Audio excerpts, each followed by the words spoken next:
Hello everyone, welcome to your English literature class. Today we will study a very beautiful poem, Stopping by Woods on a Snowy Evening, written by Robert Frost. First, let's see about the poet.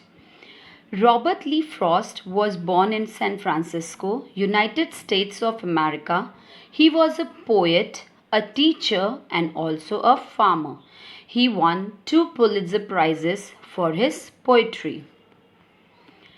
Now, children, first I'll do the recitation of the poem. You will listen to it very carefully, and after the class, you will practice it. This is the poem in your book, the page number 19. Alright, those who don't have the book, they can see the poem from the slides. So let's start. Whose woods these are? I think I know. His house is in the village though. He will not see me stopping here to watch his woods fill up with snow. My little horse must think it queer to stop without a farmhouse near. Between the woods and frozen lake, the darkest evening of the year. He gives his harness bells a shake to ask if there is some mistake. The only other sounds the sweep of easy wind and downy flake.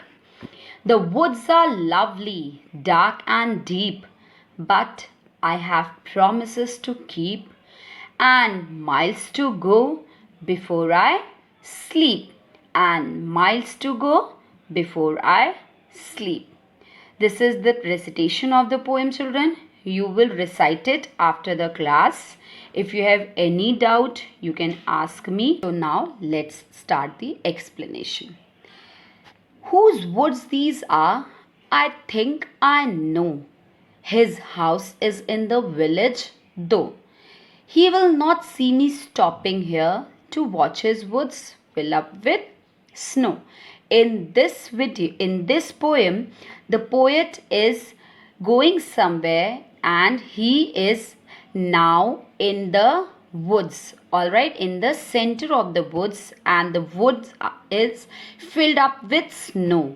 He is enjoying the beauty and he is very happy to see the beautiful scene.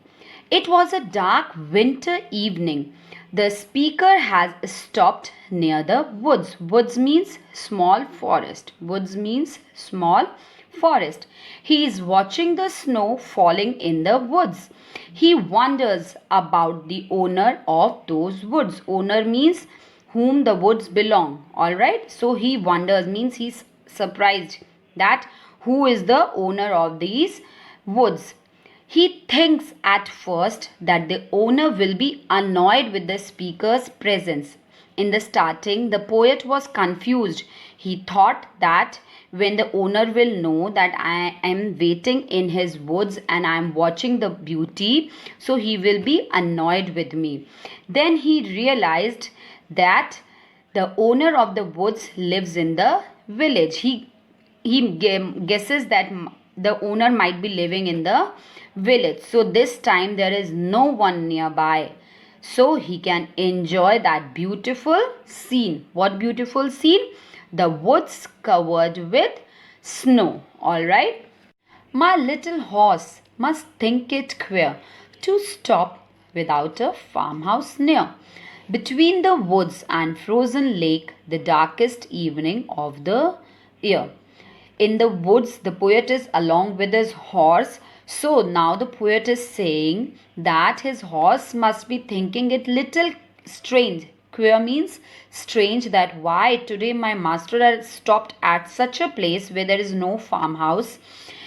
The place is between the woods and frozen lake. Because of the chilled weather, the lake is frozen and they will not get anything to eat or drink here. There is no place to rest also. So the horse must be very much surprised.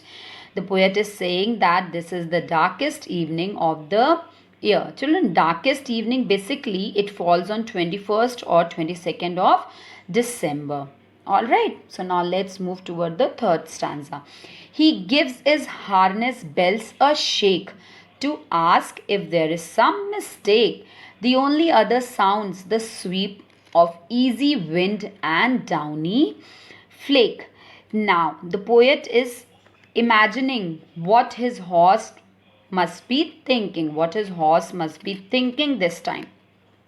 He is saying that horse is not able to speak, so he has confusion in his mind that why the master has stopped here. So the horse, he must be giving his harness bells a shake. What is harness? If you have seen a horse, someone riding a horse, you must have seen set of straps to control the horse. Set of straps to control the horse, that is called harness. And they decorate the bell, they decorate the strap with bells. They decorate the strap with bells. So the horse must be giving his harness bells a shake. Why? To ask his master that if he is doing some mistake, because there is no farmhouse. Alright, there is no place to rest, eat or drink. So he wants to ask his master that if he is doing any mistake. The only other sounds the sweep of easy wind. Sweep means quick movement. Nothing is there in the woods. What is there? Only some sound. What are the sounds? The sweep of easy wind. Alright. Easy wind means cool wind going on. The sweep of the quick movement of that wind and downy flake. Downy flake means soft, feathery, small pieces of snow. Downy flake means soft, feathery, small pieces of snow. Alright. Now, in this stanza, it is only showing the confusion of the horse. Now, let's move towards the last stanza. The woods are lovely, dark and deep, but I have promises to keep, and miles to go before I sleep, and miles to go before I sleep. In this last stanza, the poet is saying the place is beautiful. He wants to spend lot of time here sitting and enjoying the beauty of nature, but he is saying that he can't do. The woods are lovely, very beautiful, dark and deep means lot of trees are there.